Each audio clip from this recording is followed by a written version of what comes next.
नमस्कार साथियों, मैं मनीष आप सबका स्वागत करता हूं मेरे YouTube चैनल पे। आज हम लोग एक सीरीज स्टार्ट करने जा रहे हैं जो कि है भारतीय संविधान के बारे में। कई बार हम लोगों ने अपने आसपास देखा होगा, बहुत सारी चर्चाएं होती हैं पॉलिटिक्स पे, नए नए कानून पे, लेकिन हम लोग को वहाँ एक कमी महसूस होती है। हम लोग थोड़ा सा भारतीय संविधान का जो बेसिक अंडरस्टैंडिंग है वहाँ थोड़ा सा मिस कर जाते हैं। तो हम लोग इस सीरीज के माध्यम से उसी बेसिक अंडरस्टैंडिंग को मजबूत करेंगे। एक अच्छे समाज, एक सभ्य समाज के लिए ये जरूरी है कि उनके डिबेट्स का स्तर जो हो, चर्चाओं का जो स्तर है वो ऊंचा हो। और इन चर्चाओं का स्तर ऊंचा करने के लिए अगर हमारे पास अपने देश के संविधान की अच्छी जानकारी नहीं है तो हमारा जो डिबेट्स है इनका लेवल कभी भी ऊपर नहीं जा सकता। हम लोग हवा में बात करते रह जाएंगे। तो हम लोग इस सीरीज में संविधान को समझेंगे, उनके बेसिक अंडरस्टैंडिंग लेंगे। ओके, तो सबसे पहली बात है कि क्यों देखें।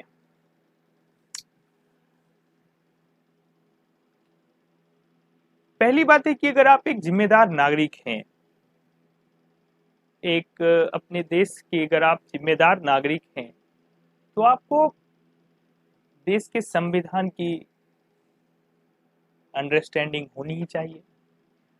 दूसरी बात है कि अगर आप किसी भी एग्जाम की तैयारी कर रहे हैं तो आपके पास संविधान की अंडरस्टैंडिंग, अगर आपके एग्जाम में पॉलिटिकल साइंस से रिलेटेड क्वेश्चंस पूछे जा रहे हैं तब तो ये वीडियो आपके लिए है ही। हाँ, ये है कि सिर्फ ये वीडियो देख लेने मात्र से आपका एग्जाम क्लियर नहीं होने वाला। अगर आप एग्जाम की तैयारी कर रहे हैं तो वीडियो देखें, इससे आपको एक अंडरस्टैंडिंग आएगी जिससे आप किसी भी चीज को समझने सोचने की शक्ति आप में आएगी। तीसरी बात है कि यहाँ पे जो भी कंटेंट होंगे वो सिंपल लैंग्वेज में होंगे। उनका जो भाषा होगा वो किसी किताब से रिलेटेड, हालांकि मैंने भी कंटेंट तो बनाया बुक से ही है लेकिन सीधा सीधा लाइन नहीं है। हम लोग अपनी आसान भाषा में समझेंगे चीजों को। तो अगर इन कारणों में से आपके पास एक भी कारण नहीं है तो आप अपना समय कहीं और दे सकते हैं, इस वीडियो में अपना समय खराब नहीं करें। अगर तीनों में से एक भी कारण हो आपके पास, हालांकि मेन दो ही है, तो एक जिम्मेदार नागरिक होने के नाते और एक अगर आपका कोई एग्जाम है, इन दोनों में से अगर कोई भी एक कारण हो आपके पास तो ही आप इस वीडियो को देखें, अन्यथा नहीं देखें। हम लोग आगे बढ़ते हैं, समझते हैं कि इस वीडियो में हम लोग क्या क्या सीखेंगे। तो इस वीडियो में हम लोग सीखेंगे भारतीय संविधान की जो ऐतिहासिक पृष्ठभूमि है। एक ऐतिहासिक पृष्ठभूमि जो है उसकी समझ होनी बहुत जरूरी है। क्यों जरूरी है? आप लोगों ने देखा होगा कि आसपास कोई भी घटना घटता है, कोई भी विवाद हो, लड़ाई झगड़ा हो, कुछ भी हो, तो हम लोग समझने का कोशिश करते हैं कि बैकग्राउंड में क्या है, 2 दिन पहले क्या हुआ है, 2 साल पहले क्या हुआ है, या 2 घंटे पहले क्या हुआ है। जब तक हम उस बैकग्राउंड को समझ नहीं लेते हम लोग प्रेजेंट को समझ ही नहीं सकते। ओके, तो इसलिए जब हम लोग संविधान को समझने जा रहे हैं तो उसकी पृष्ठभूमि को समझना जरूरी है। जैसा कि हम लोग जानते हैं कि 1950 में हमारा संविधान बना, लेकिन उसकी पृष्ठभूमि जो है वो तैयार होनी शुरू हो गई थी आपका 1770 के दशक से ही, 1770s के दौर से ही हमारा ये पृष्ठभूमि शुरू हो गया था। और जो मेन आज का मुद्दा होगा हमारा, वो है ईस्ट इंडिया कंपनी डूबने से कैसे बची। हम लोग जानते हैं कि शुरुआत में जो है ब्रिटिश गवर्नमेंट सीधे नहीं आ गई थी भारत में। शुरुआत में ईस्ट इंडिया कंपनी ने ही यहाँ पे अपना शासन चलाया था। हालांकि वो व्यापार के लिए आई थी, और यहाँ पे वो हम लोग समझेंगे धीरे धीरे। व्यापार करने आई थी, फिर यहाँ पे धीरे धीरे प्रशासनिक एवं राजनीतिक भी वो करने लगी। तो समझेंगे कि एक समय आया था कि ईस्ट इंडिया कंपनी के पास बहुत सारा कर्ज हो गया था, बहुत संकट में थी। आगे हम लोग समझेंगे क्या क्या संकट थे और उन संकटों से कैसे बची कंपनी, क्या दिमाग लगाया उन्होंने, ठीक है। और इसमें ही समझेंगे कि रेगुलेटिंग एक्ट क्यों लगा। Regulating act east India company जो संकट में थी, उसी संकट से निकलने के लिए एक एक्ट लाया जिसको हम लोग कहते हैं रेगुलेटिंग एक्ट। ये क्यों लगा, इस चीज को भी समझेंगे। मेन आज का हमारा टॉपिक यही है कि रेगुलेटिंग एक्ट क्यों लगा और ये है क्या, इस एक्ट में क्या क्या प्रावधान थे और ये लगा क्यों था, ठीक है। तो हम लोग आगे चलते हैं। ऐतिहासिक पृष्ठभूमि को हम लोग दो भागों में बांटेंगे। पहला होगा हमारा कंपनी का शासन, कंपनी शासन जो कि चला था 1773 से 1858 तक, 1773 टू 1858। और इसके बाद हम लोग देखेंगे, हम लोग जानते हैं कि 1858 में एक बहुत ही खतरनाक भयावह क्रांति हुई थी, जिसके बाद से ब्रिटिश गवर्नमेंट को लग गया कि यहाँ पे कंपनी का शासन चलने वाला नहीं है। तो उन्होंने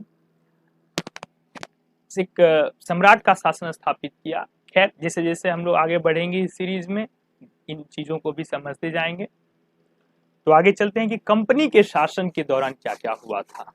यहीं से स्टार्ट होता है हमारा historical background of the Indian constitution. Okay, तो कंपनी का शासन, इसमें दो चीजों के बारे में पढ़ना है, मैंने पहले ही बताया। पहला कि कंपनी के सामने क्या क्या संकट आए थे जिसके कारण उन्हें एक्ट लाना पड़ा, रेगुलेटिंग एक्ट लाना पड़ा। तो इसको हम लोग समझेंगे। तो समझते हैं कि कंपनी के सामने क्या क्या समस्याएं थी। तो समझते हैं कि कंपनी कैसे आई थी भारत। हालांकि हम लोग हिस्ट्री अभी नहीं पढ़ रहे हैं, लेकिन फिर भी बस थोड़ा सा समझ लेते हैं। देखिए, कंपनी जो है ईस्ट इंडिया कंपनी, ये आई कैसे। देखिए, जब यूरोप से व्यापार शुरू हुआ, यूरोप का व्यापार शुरू हुआ भारत के साथ, तो मसाला का और भी वगैरह वगैरह बहुत सारा चीज का जब व्यापार शुरू हुआ, तो इधर इंग्लैंड से या फिर आपका डच लोग, फिर आयरलैंड से, उधर यूरोप के जितने भी कंट्री हैं, जितने भी देश थे, उन सब जगह से आते थे व्यापारी व्यापार करने के लिए और व्यापार करके जाते थे। लेकिन उस समय एक समस्या खड़ी हुई कि जब देखिए बहुत सारे व्यापारी एक ही जगह व्यापार करने आएंगे तो सब चाहेंगे कि मैं ज्यादा मुनाफा कमाऊं, मैं ज्यादा मुनाफा कमाऊं। तो इसी चक्कर में वो लोग एक दूसरे को नुकसान पहुंचाते थे। और किस तरह का नुकसान पहुंचाते थे, तो जो भी मान लीजिए माल आ रहा है या जा रहा है उसको डुबो दिए, या फिर आदमी को, मतलब फिर लड़ाई झगड़ा भी होता था, छोटा मोटा कॉन्फ्लिक्ट भी हो जाता था। एक अजीब सा सिचुएशन था और धीरे धीरे ये बढ़ ही गया था। तो वहां पे ब्रिटेन ने एक कंपनी को एकाधिकार दिया कि तुम ही जाओ और पूरा जो इंडिया है वहां पे तुम ही अकेला ही व्यापार करेगा। तो सबसे पहला क्या बात है कि कंपनी को जो है एकाधिकार मिला, और वो कब मिला था? 1600 ईस्वी में। और ये किन्होंने दिया था? तो एलिजाबेथ ने, एलिजाबेथ ने, महारानी एलिजाबेथ प्रथम थे ये, फर्स्ट, जिन्होंने कंपनी को ये मोनोपोली दी थी। और ये मोनोपोली मिलने के बाद कंपनी को, तो अगर एकाधिकार दिया तो ब्रिटिश गवर्नमेंट ने एक एग्रीमेंट किया था कि हम तुमको एकाधिकार देते हैं और तुम हमको कुछ 4 लाख पौंड, 4 लाख पौंड का सालाना जो है, 4 लाख पौंड उस समय की बात है, अभी एक पौंड में लगभग 103 रुपये हैं, ठीक है। तो उस हिसाब से आपका हो जाएगा लगभग लगभग 45 मिलियन पौंड अभी इस समय के हिसाब से। उस समय 4 लाख पौंड का सालाना था कि ये कंपनी ब्रिटिश गवर्नमेंट को देगी। तो लेकिन क्या हुआ कि बीच में कंपनी का जो व्यापार था ना, ट्रेड, ये कम होने लगा। कम कैसे होने लगा? इंडिया में तो ठीक ही था, लेकिन सिर्फ इंडिया से तो ही इसका काम नहीं चलता था। अलग अलग जगह पे जहां भी इसका ट्रेड चलता था, चाहे अमेरिका में, सबसे बड़ा धक्का जो था इसका अमेरिका में था। वहां पे जो टी था, वहां पे इसको घाटा लगा था ईस्ट इंडिया कंपनी को। आगे समझते हैं हम लोग। वित्तीय समस्या, फिनेंशियल प्रॉब्लम तो हो ही गई थी, बहुत सारा कर्ज आ गया था। कर्ज आने का जो मेन रीजन था वो था व्यापार में घाटा। क्या हुआ था? टी, डच लोग वहां पे यूएसए में, अमेरिका में क्या करने लगे थे कि स्मगल करते थे टी का, ठीक है। डच का पुर्तगालियों को तो यहाँ पे दिया नहीं, यहाँ पे तो दे दिया मोनोपोली ईस्ट इंडिया कंपनी को। तो डच लोग क्या किए कि अमेरिका में स्मगल करते थे टी को, और इस स्मगलिंग से, और थोड़ा सा कम रेट में करते होंगे, तो इस स्मगलिंग के कारण इनका जो था ईस्ट इंडिया कंपनी का ट्रेड वहां लगभग 90% गिर गया था, और भी बहुत जगह। और इसके बाद क्या था कि लोन था। किससे लोन था? तो बैंक से, ब्रिटिश बैंक से भी लोन था और ब्रिटिश गवर्नमेंट से भी लोन था। और जो समस्याएं थी ये था कि भारत में जब वो ईस्ट इंडिया कंपनी आई तो धीरे धीरे अपना पैर पसार रही थी, वो पैर फैला रही थी। और मद्रास में, बंगाल में, और मद्रास, बंगाल, ये 2-3 गवर्नर थे, 2-3 जगह पे इन लोगों का प्रशासन चल रहा था। यहाँ पे क्या किया था ना कि अलग अलग गवर्नर था और तीनों एक दूसरे से मुक्त था, ठीक है। तीनों एक दूसरे से मुक्त था, कोई किसी को कहने वाला नहीं था। और आप ही सोचिए कि जब मालिक होगा ही नहीं कोई, तब तो मनमौजी ही चलेगा। तो अलग अलग गवर्नर जो था, ये बहुत बड़ी समस्या थी ईस्ट इंडिया कंपनी के पास। इसके बाद चूंकि कोई मालिक ढंग का नहीं था, तो कर्मचारी जो थे, ऑफिसर सब, वो घूस लेते थे। निजी व्यापार चलता था अपना, और उसमें तो निजी व्यापार चलेगा तो घूस तो होगा ही। तो अब इन सब संकटों के बाद ईस्ट इंडिया कंपनी लगभग लगभग बहुत सारे कर्ज में थी, वो यहां से जाने ही वाली थी। लेकिन ईस्ट इंडिया कंपनी ब्रिटेन का, उस समय इंडिया में ब्रिटेन के बहुत बड़े बड़े लोगों का शेयर था इसमें, तो वो कभी नहीं चाहते कि ये कंपनी जो है अपना अस्तित्व खो दे भारत में। तो उन्होंने क्या किया, तो उन्होंने कंपनी को अपने अंदर लिया और इस पे एक कानून बनाया, एक एक्ट लाया जिसको हम लोग कहते हैं रेगुलेटिंग एक्ट ऑफ 1773। ये 1773 ईस्वी में आया था एक्ट। इस एक्ट में दो चीजों को पढ़ेंगे। पहला कि आखिर संविधान में इसका क्या महत्व है, संवैधानिक क्या महत्व है इस एक्ट का, और दूसरा पढ़ेंगे कि विशेषताएं क्या क्या हैं। विशेषताएं कहने का मतलब है कि इस एक्ट में क्या क्या था, ऐसा क्या लाया गया था इस एक्ट में जिससे ईस्ट इंडिया कंपनी, वह ईस्ट इंडिया कंपनी जो 90% डूबने के कगार पर थी, वो उठ खड़ी हुई और फिर वहां से बहुत दिनों तक राज भी किया भारत में। तो इस चीज को समझना हमारे लिए बहुत जरूरी है। आते हैं आगे, हम लोग समझते हैं कि संवैधानिक महत्व क्या क्या था।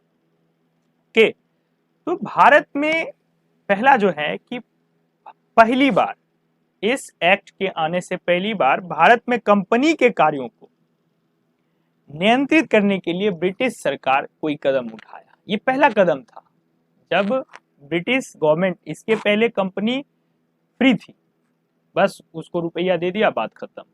लेकिन यहाँ पे पहली बार ब्रिटिश गवर्नमेंट ने कंपनी के कार्यों को नियंत्रित करने के लिए अपना कदम उठाया था। दूसरी बात है कि पहली बार कंपनी के प्रशासनिक और राजनीतिक कार्यों को मान्यता मिली। इस एक्ट के आने के बाद पहली बार कंपनी को किसी कानून के तहत प्रशासन चलाने और राजनीति करने की मान्यता मिली थी। ठीक है। इसके बाद तीसरी बात है कि जब ये एक्ट आया तो पावर चला गया ब्रिटिश गवर्नमेंट के पास। हालांकि पार्शियल पावर ही था, पूरा पूरा पावर नहीं था, लेकिन यहां से एक नींव रखी गई। किस चीज की नींव? भारत में केंद्रीय प्रशासन की नींव। ठीक है, अभी भी हम लोग देख रहे हैं केंद्रीय प्रशासन है। तो ये था हमारा रेगुलेटिंग एक्ट का संवैधानिक महत्व। इसके बाद हम लोग देखते हैं कि इस एक्ट की क्या क्या विशेषताएं थी, इस एक्ट में क्या क्या चीज थे जो इसे इतना इंपॉर्टेंट बनाती है कि आज भी हम लोगों को ब्रिटिश गवर्नमेंट के द्वारा बनाए गए कानून को पढ़ना जरूरी है। तो देखते हैं पहला क्या किया। देखिए, हम लोगों ने क्या देखा था, वहां पे क्या समस्याएं थी कि तीनों गवर्नर फ्री थे एक दूसरे से। तो उन्होंने क्या किया कि बंगाल के गवर्नर को बंगाल का गवर्नर जनरल पद नाम दिया गया। तीन थे, मान लीजिए ये है, ये और ये हमारा हो गया बंगाल, ये हो गया मद्रास और ये हो गया मुंबई। तो इन्होंने क्या किया, ये तीन रियासतें थी उस समय जो कि ईस्ट इंडिया कंपनी के अंदर थी। तो इन्होंने क्या किया कि बंगाल का जो गवर्नर नाम था ना, इसको कर दिया गवर्नर, बंगाल का गवर्नर जनरल, और इसको बना दिया इन दोनों का हेड। ठीक है, इन दोनों का हेड बना दिया बंगाल के गवर्नर को। और ऐसे पहले गवर्नर कौन हुए? तो ऐसे पहले गवर्नर हुए लॉर्ड वॉरेन हेस्टिंग्स। बहुत बार एग्जाम में पूछा गया है कि पहले बंगाल के पहले गवर्नर जनरल कौन थे? तो कौन थे? Lord Warren Hastings. और अभी तो हमने देख लिया कि मद्रास और मुंबई के गवर्नर बंगाल के गवर्नर जनरल के अधीन हो गए। तो सबसे पहले तो एक मालिक मिला ईस्ट इंडिया कंपनी को। पहले तो तीनों के तीनों फ्री थे, कुछ भी कर सकते थे। इसके बाद अभी एक मालिक तो मिल गया था, लेकिन फैसला सुनाने के लिए एक कोर्ट नहीं था अभी तक। तो उन्होंने क्या किया कि एक हाई कोर्ट की स्थापना की। कहां की? कोलकाता में। कोलकाता में की थी 1774 में। ठीक है, 1774 में हाई कोर्ट की स्थापना की। इसके बाद उन्होंने क्या किया कि निजी व्यापार जो ऑफिसर सब करते थे, घूस लेते थे, इसको बंद करवाया। ठीक है, और फिर अंतिम प्रावधान जो किया कि कंपनी को सारी जानकारियां देना है ब्रिटिश सरकार को। ब्रिटिश सरकार को सारी जानकारियां देना कंपनी का काम हो गया। पहले ऐसा नहीं था, रुपया दे दिया बात खत्म। अभी क्या हो गया कि जो भी कुछ होगा उसकी जानकारी आपको देनी पड़ेगी ब्रिटिश गवर्नमेंट को। तो अगर हम लोग सार समझें तो संकट क्या क्या आए, फिनेंशियल प्रॉब्लम आए, वित्तीय समस्याएं, कर्ज थे, कर्ज हुए, क्योंकि कर्ज तो उन्होंने लिया था कि चुका लेंगे, लेकिन चूंकि व्यापार में घाटा हुआ इसके कारण वो कर्ज नहीं चुका पाए और समस्या संकट में फंस गए। और भी बहुत सारे संकट थे। और जब रेगुलेटिंग एक्ट आया तो उससे क्या हुआ कि एक हाई कोर्ट मिला, एक गवर्नर मिला, ठीक है, ऐसा नहीं कि बस तीनों के तीनों फ्री। इसके बाद इन्होंने निजी व्यापार पर प्रतिबंध लगाया जिससे घूस कम हुआ और सारी की सारी जानकारियां A to Z, छोटी से छोटी और बड़ी से बड़ी जानकारियां ब्रिटिश गवर्नमेंट के पास गई। तो इन सब चीजों को करने के बाद हमने देखा कि ईस्ट इंडिया कंपनी 1858 तक राज किया हमारे देश में। फिर उसके बाद क्रांति हुई। फिर आगे आने वाले वीडियो में हम लोग पढ़ेंगे कि इन बीच में 1858 तक, खैर इसमें भी बहुत सारी कमियां थी जिनको दूर किया गया 1781 के अधिनियम संशोधन में, देखेंगे हम लोग अपने नेक्स्ट वीडियो में। तो ये सारे चीजें आज हम लोगों ने समझी कि रेगुलेटिंग एक्ट क्यों लगा, क्या संकट आए थे ईस्ट इंडिया कंपनी के सामने। और मैं आशा करता हूं कि इन चीजों के बारे में आपको समझ, बेसिक अंडरस्टैंडिंग तो हो गई होगी रेगुलेटिंग एक्ट के बारे में। और अगर कोई भी समस्या आई हो आप लोग को कहीं भी, या कोई सजेशन देना हो तो आप लोग मुझे बता सकते हैं कमेंट में ही। और अगर वीडियो लगा हो कि ये यूजफुल है तो आप शेयर करें, लाइक करें और चैनल को सब्सक्राइब भी करें, ठीक है।